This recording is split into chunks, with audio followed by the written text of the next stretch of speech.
అమెరికాలో 8 ఏళ్ల క్రితం జరిగినటువంటి హత్య గుట్టు ఇప్పుడు వీడింది. మొదట్లో భర్తను అనుమానించినటువంటి పోలీసులు ఇన్నాళ్ల తర్వాత అసలు నిందితుడిని గుర్తించారు. ఆంధ్రప్రదేశ్కు చెందిన శశికళ నర్రా అనే మహిళ తమ కుమారుడితో సహా హత్యకు గురైంది. ఇక మొదట్లో హత్య ఎవరు చేశారో తెలియలేదు. మృతురాలి బంధువులు మాత్రం ఆవిడ భర్తే హత్య చేసినట్లు ఫిర్యాదు చేశారు. కానీ విచారణలో అతనికి హత్యకు సంబంధం లేదని పోలీసులు తేల్చారు. సంవత్సరాలు గడుస్తున్న హంతకుడు ఎవరో కనుగొనలేకపోయారు.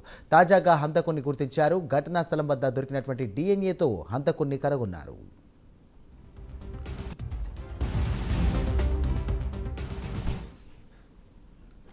2017వ సంవత్సరంలో నర్రా హనుమంతరావు అనే వ్యక్తి తన భార్య శశికళ, కొడుకు అవినేష్ సాయితో కలిసి అమెరికాలోని న్యూజెర్సీలో నివసించేవాడు. 2017 మార్చి 23న హనుమంతరావు ఆఫీస్ నుండి వచ్చేసరికి మఫోల్ షెడ్లోని వారి అపార్ట్మెంట్లో భార్య, కొడుకు రక్తపు మడుగులో ఉండటాన్ని గుర్తించారు. వెంటనే పోలీసులకు సమాచారం అందించడంతో దర్యాప్తు నిర్వహించారు.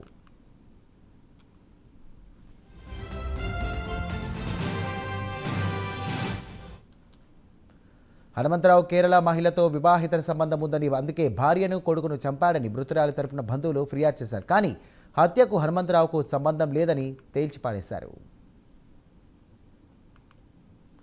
హనుమంతరావుకు సహోద్యోగి హమీదాతో భేదాభిప్రాయాలు ఉన్నట్లుగా విచారణలో తెలుసుకున్నారు పోలీసులు. ఈ హత్య కేసుతో హమీద్కు సంబంధం ఉందా అనే కోణంలో కూడా దర్యాప్తు చేశారు. అయితే హత్య జరిగిన 6 నెలల అనంతరం హమీద్ భారత్కు తిరిగి వెళ్ళినట్లుగా అధికారులు గుర్తించారు.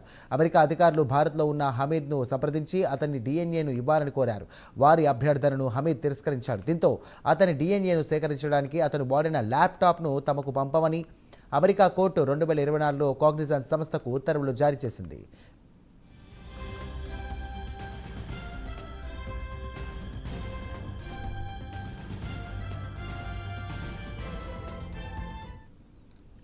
హమీద్ వాడిన ల్యాప్టాప్ నుండి డిఎన్ఏను సేకరించారు అమెరికా అధికారులు. ఘటనా స్థలంలోని డిఎన్ఏతో హమీద్ డిఎన్ఏ మ్యాచ్ అయింది. దీంతో హమీద్ను నిందితుడిగా గుర్తించారు.